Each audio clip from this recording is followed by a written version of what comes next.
ko sa inyo ngayong magic. Kahit na nandito ako sa loob ng monitor nyo, tapos nandiyan kayo sa loob ng bahay nyo, mayroon akong gagawin sa inyong magic. Mayroon akong uhulaan kahit na nandiyan kayo.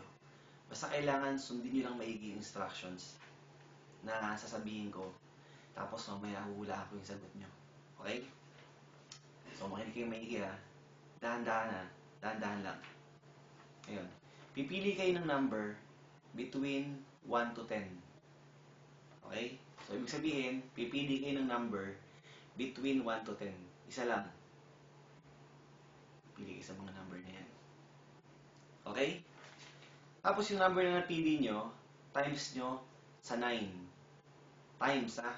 Multiply by 9. Okay. Ngayon, syempre, yung sagot nyo, naging 2-digit number. 2 digits. Sabihin parang, halimbawa, ito yung naging sagot nyo. Halimbawa lang ha. Halimbawa, 62. Ngayon, gawin nyo, lagyan nyo ng plus sign, i-add natin yung dalawang number na naging sagot nyo. Halimbawa, 6 plus 2 equals 8. Example lang to ha. Basta yung number nyo, yung pa rin kayo babase. Okay? Ngayon, yung number nyo, minus 5. Okay. Minus ka sa 5. Ngayon, ganito naman. Yung sagot nyo ng number, i-convert natin sa letter. Okay. Bawa, A equals to 1, B equals to 2, C equals to 3, D to 4, E 5. Ganun. Tuloy-tuloy lang. Okay? Kailangan yung sagot nyo mai-convert sa letter. Tapos ganito. Mag-isip kayo ngayon ng bansa. Bansa, country. Mag-isip kayo. Think of a country that starts with letter yung napili nyo. Isang bansa. Okay na? Nakapili na kayo ng bansa? Okay. So, tandaan nyo yung bansa na yun, ha? Ngayon, etong bansa na to, yung second letter ng bansa na yun, mag-isip naman kayo ng hayop. Malaking hayop. Dun sa second letter na yan. Okay? So, tinandaan nyo na yung bansa. Tinandaan nyo na rin yung hayop. Ito na ngayon, hulaan ko na. Andito lang ako ha. Nandiyan kayo ha. Wala po camera take to. Live na live po. Ito na. Alam ko na ang sagot nyo ay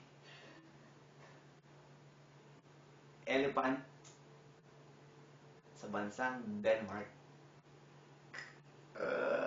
Tama na. Yan. Galing na. Itong magic na to, magagamit ito kahit bata pa lang kayo. Minsan, kahit matanda na kayo, kahit edad na kayo. Minsan, effective pa rin siya. Kasi, ganito yun.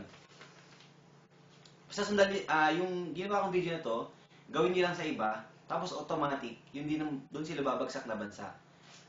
Kasi, lahat ng number na to, between Cherba, pag tinensyon sa rin yan, ang sagot yan lagi, halimbawa, 2 times 9 equals 18. So, pag pinas mo yun, equals 9. Gawin sa 3. Times 9, 27, 2 plus 2 plus 7 equals 9. Basta ang bagsak ng laging 9. Siyempre, pag nasa 9 na tayo, pagka minus mo yun ng 5, magiging 4. Yung 4 na yun, pag kinonvert mo sa letter, magiging D. So, pagka pinaisip mo sila ng bansa, ang unang maisip agad ng tao, Denmark. Yan lagi. Bihirang-bihira yung Dominican Republic, something like that, bihirang-bihira lang yun. Tapos, siyempre, yung Denmark na, pagka Dominican Republic sila, yari ka na.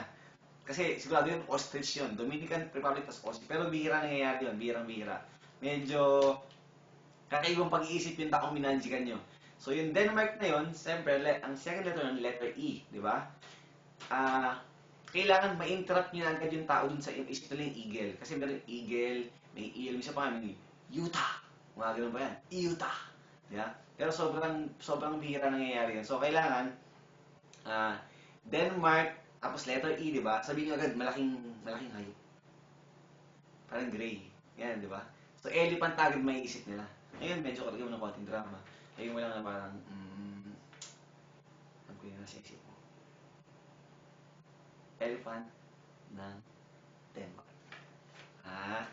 Ayan may tutulan kayo Yung cards, gagawin ko bukas kasi kanina late na ako, yung about sa mga cards. Abangan yan sa Excel channel. Sana po, i-subscribe niyo po itong channel ko.